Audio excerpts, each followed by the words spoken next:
nanorobots inserted into the bloodstream that perform surgeries on their own. That's still science fiction, but researchers at the Max Planck Institute for Intelligent Systems in Stuttgart, Germany, have now gotten one step closer to this vision of the future. Here in our lab, we developed two kinds of microswimmers or nanoswimmers. One kind is called a microscallop. It uses open and closed motion to swim in non-Newtonian fluid. Another is we call it nanopropeller. So it's a corkscrew structure, and it's very small in nanometer size, and it can translate forward by its rotational motion.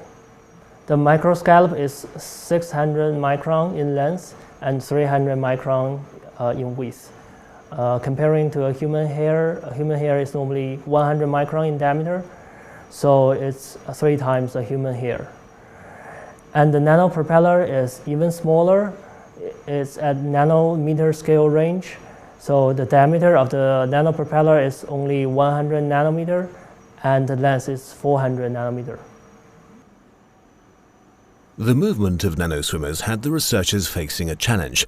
In water, a Newtonian fluid that is characterized by its linear viscous flow behavior, the microscallop would actually not make any headway thanks to the symmetrical opening and closing. But the good news is that in our body, our biological fluids are normally non-Newtonian, which means they are, most of them has shear thinning effect. Now our scallop take advantage of this shear thinning effect, and it means that we use different speed at opening and closing. In the shear thinning effect, we open fast and close slowly. So in this way, we can use this property to swim forward. And for the nanopropellers, we employ a rotating magnetic field. The rotating magnetic field will cause the nanopropeller to rotate. And because of its helical structure, it will couple the rotating motion to its translational motion. So it will move forward. The researchers produced the nanoswimmers using a printing process. During the selection of materials, their compatibility was especially important. For the microscallop, we use first 3D printing and then micromolding technique. That means that we first 3D print the mold, and then we mold polymer material inside the mold. It means that we can use almost all kinds of polymer material that you can mold. In the experiment, I use PDMS, that's polydimethylsiloxane, one kind of siloxane, and that is a silicon material, very soft and biocompatible.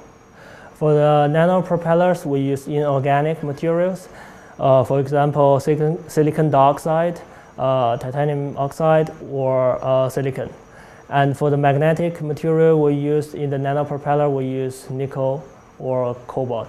We have to use inorganic material, and it will be much stable at this nanoscale. Someday the task force's basic research could lead to an application of the tiny vehicles in medicine. Ich denke, wir haben eine gewisse Zeit vor uns, bis solche Mikrosysteme tatsächlich zu diagnostischen Maßnahmen im menschlichen Körper eingesetzt werden können. Wir haben erste gute Erfahrungen. I believe it will take some time before we can actually use such microsystems for diagnostic purposes in the human body. So far, we were able to demonstrate that this is possible in vitro. Now we're on the brink of testing these small particles on eyeballs of pigs. Yet I believe it will still be several years, if not decades, before these approaches will find their way into everyday clinical practice. We're essentially interested in an extreme miniaturization of surgical procedures. This increases surgical effectiveness, reduces operating times, and makes minimally invasive interventions possible. Today, there are already sophisticated medical instruments, for example in neurology, that enable the removal of ureters or kidney stones.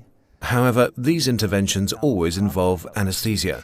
Thanks to extreme miniaturization, these interventions could potentially be pain-free and performed without anesthesia on patients someday. Dinge derartig miniaturisiert werden können, dass diese Eingriffe eben schmerzfrei und ohne Narkose am Menschen durchgeführt werden können. Even though the researcher's development does not make its way to patients immediately, it still opens up new opportunities for medicine and suggests many possibilities in the future. Jegliche Spekulation darüber, was diese kleinen Teilchen eines Tages für uns erledigen. Any speculation on what these tiny particles might someday be able to do for us is science fiction. That is to say, complex surgeries or transporting therapeutic agents against cancer to a designated location using such nanorobots is possibly attainable one day. Yet so far, this is still absolute speculation. Möglich, allerdings absolute Spekulation.